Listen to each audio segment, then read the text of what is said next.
I think about that all the time with this podcast. I'll have a guest on, I have these mini eureka moments, and then something will stick. So I'm wondering, having studied all of these people all around the world and looked at their bodies and exercise and physical exertion, what have you taken into your own life that has stuck? I would say that I've become more serious about doing some strength training. I've always loved walking and running and, endurance kinds of activities. And I've always sort of hated doing weights. I just don't like it. And I'm a wimp, I'm not a very strong person. And, people tend to do what they like, right? You get reinforcement from it.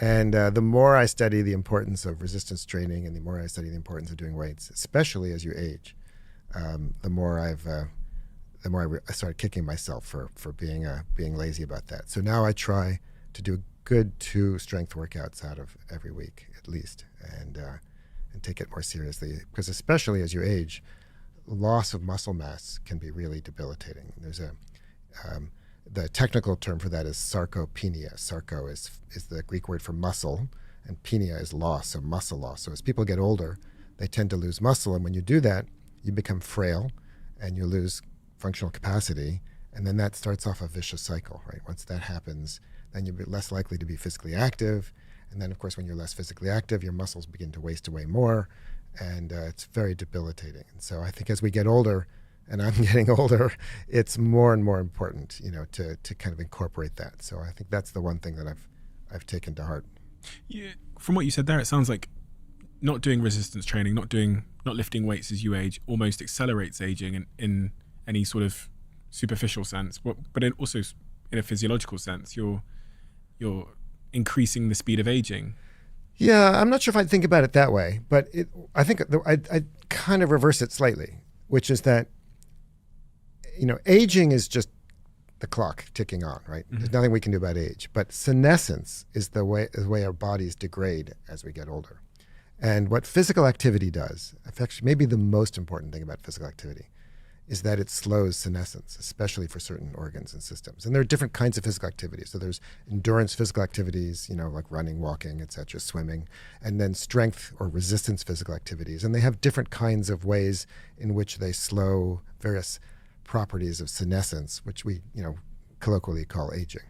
And all of them are important. And I think one of the things that's really interesting about humans, in fact, I think it may be the most important thing about this book, and you asked about myths earlier, the most important myth, I think, by far, is this idea that as you get older, it's normal to be less active. And that is just not true.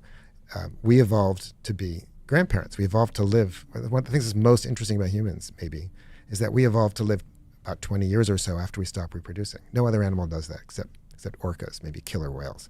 But with the exception of killer whales, humans have this really weird life history. We evolved to be grandparents.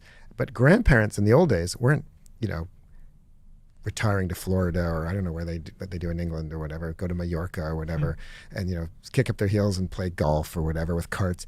Grandparents in the olden days, right, or in many cultures still today, are working, right? They're working in the fields, they're hunting, they're gathering, they're getting food for their children and their grandchildren, they're helping with childcare. And that physical activity is, that's what their job is, to be physically active. But in turn, that physical activity turns on an amazing suite of physiological processes that counter aging. It turns on repair and maintenance processes that not only keep our muscles strong, but also keep our DNA from accruing mutations, keep our mitochondria numbers high, keep the cells in our brain from accumulating gunk, so that prevents Alzheimer's and other forms of dementia. I mean, for every system of the body, physical activity has benefits that slow the aging process. And so when you stop doing it, you accelerate, and that's the way in which you perceive it as accelerating aging. But really, it's the absence of physical activity which lets aging run amok.